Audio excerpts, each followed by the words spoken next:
We mentioned a couple weeks ago when we were talking about conspiracy theories, the dancing plague. Oh yeah, Have that's you right. heard of I it? remember that. Yeah.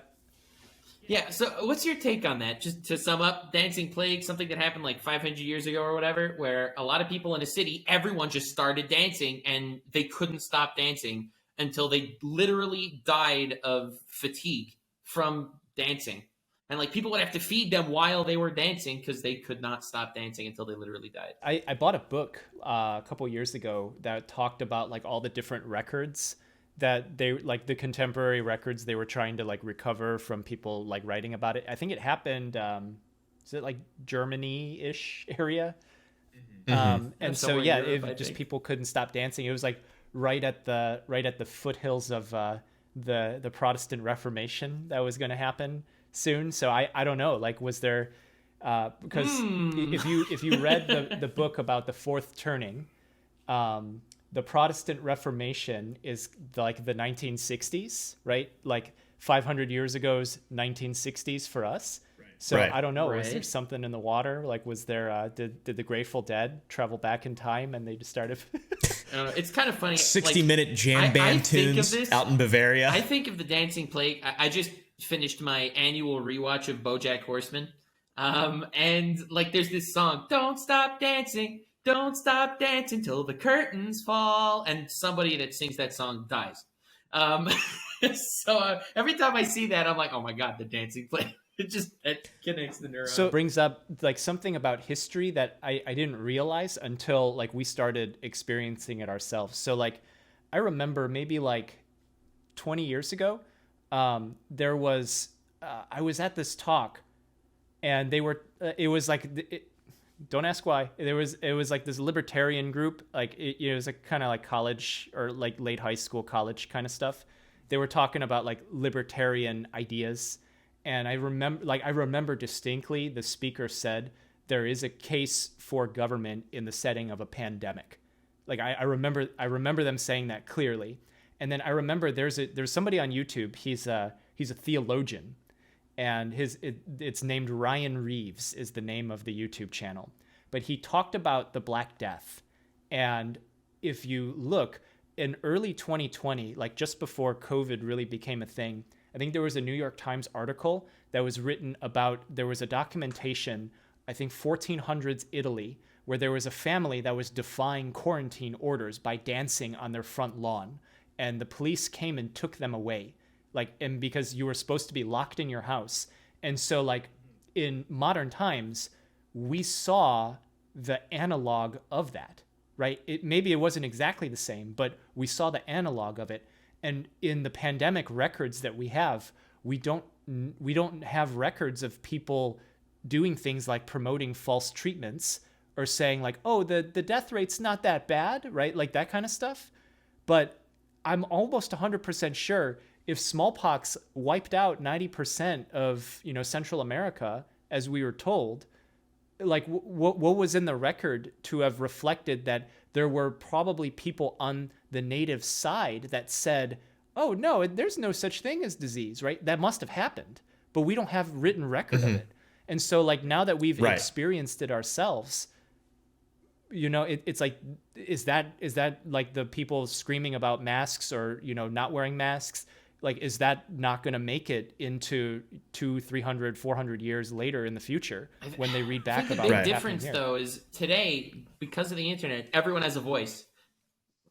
Back in the day, How accessible will all that be though? Right. Like, will record it keeping be? has become like more normative. Like it's I wouldn't say record keeping, but like redundancy of that data exists, right? Like if somebody doesn't want to retain data, you'll always have like 300, 400 other sources, right? Like, and then obviously you can aggregate that data and find out how legitimate it is, right? Like, regardless of what biases people want to put into like, where like, do this protective thing or don't do it, right? Like, you'll always be able to have these hard numbers preserved by like various groups internationally, right? Like, it'll be the US keeping the group, the Chinese, the Russians, the Indians, and like you can aggregate that information and be like, who's telling falsehoods, when does the information average out to be. Right. For a lot of those they would be considered primary sources, right?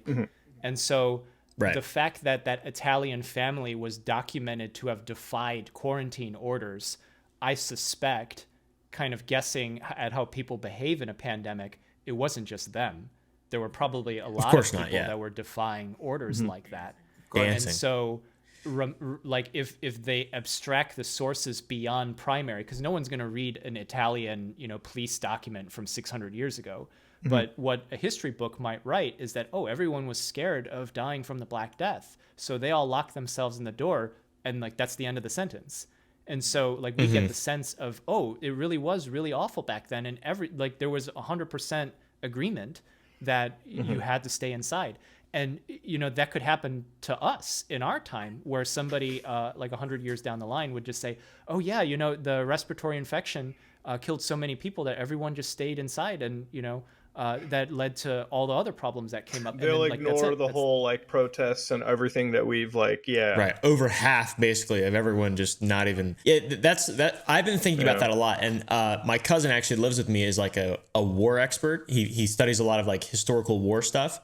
And just the gross percentage that almost all like all of history in terms of war is like what percent propaganda, right? Because the side who won is the side who gets to write the like. How does that? Exactly. Yeah, right. Exactly. Yeah. So what? And that has to carry over to everything else. Or why would you write something down historic like? If so, like as to what you're saying with this pandemic, they're not even going to necessarily, because why would they say that? Oh, also a bunch of people, didn't wear masks and got really mad, and they're like, the state pulling of their Texas now, they didn't really fucking believe in this to be Florida. Yeah, so like Texas history will be different, right? But yeah, so like what you're saying, go back to the dancing people. That's what I said, I believe, in that episode was that it was probably just some guy who just didn't like those people or didn't want him to go up there, and he just told a fucking story. Like if there's not like a legitimately like well done, well documented from every single angle and facet by some kind of trustworthy source, potentially even a bureaucracy, right? That documents this for a reason beyond just to tell someone a story. How is it accurate in anything in history? I mean, there's the Homer's Odyssey. What percent of that is reality? It's like only a couple thousand years old, I think what's really just changing it is fake, like all of it. I think what may be the change in this versus other pandemics, and even in the future far off, and this goes beyond medicine. It can go to like political events. It could go to like, just societal evolution, is like everyone can like whip out a phone and start recording things, right? Like those video files. Yeah, there's visual proof. That visual proof will always exist. Like, because one thing that I think separates is like when you get taught like in U.S. history class, right? The pretty standard U.S. standard class, they teach you everything, right? Like you have a whole section about the Vietnam War, right? They teach you all about the fucking Vietnam War. They don't fucking teach you about what the fuck the CIA was doing during the Vietnam War, because if they did, holy fuck. Or the Gulf of Tonkin. and then like you'll have people who like, they'll look into records. They'll be like, what was really going on in the Vietnam War? And then you're like looking through declassified files, like we were pretty fucked up. Everyone was really fucked up. So obviously they'll never include that. But I think the more time goes on, the more records are kept from various parties, the more visual proof exists. Very important. The more visual proof exists, and it's not struck down, and it stays on like, standard mainstream platforms for everyone to like quickly look up. And I'm not talking, hey guys, this is on like BitChute or like other fucking platforms that have been like repurposed by like actual fucking, like just if you can look up actual like visual proof, then people can like think for themselves, and people can be like, oh, this wasn't like it was in the textbook, 50% of people are are going not. to keep bringing back the old tweets on Twitter, as it's going to be called. Yeah, like Elon Musk. Like if a textbook in the future says the great state of Florida definitely fucking masked up and never partied and maintained everything, it takes. When a really good example, when so I was homeschooled, as you guys know. And it was not for religious purposes. So there was no I learned about science. I took a lot more science classes, particularly in like nutrition and medicine. I took a lot of like extra classes. And but the one thing that was extremely lacking that I just had to go on the internet or go to the library to learn about was history. And there was a medical history book that I don't know if this is true. I'm sure you can tell me. I've never looked it up, but it's just stuck in my head. I can't imagine it being true. The book was written in 1986. Okay, I remember that. and it stated that 1 in 5 people have AIDS. 1 in 5 people. My medical history book told me that 1 in 5, and I was like, well, there's no fucking way, because I can think of 20 people right now, none of them have AIDS. And obviously it's from the 80s. But I can't imagine that in the 80s, 1 in 5 people had AIDS. And this is a Pearson 1 in 5. Pearson medical history book. That means it's a Pearson. It was an actual medical, like an actual book for be honest. Who here learning. has AIDS? Be honest. Who here has AIDS? Space AIDS. Anyway, so Twitter, Elon Musk.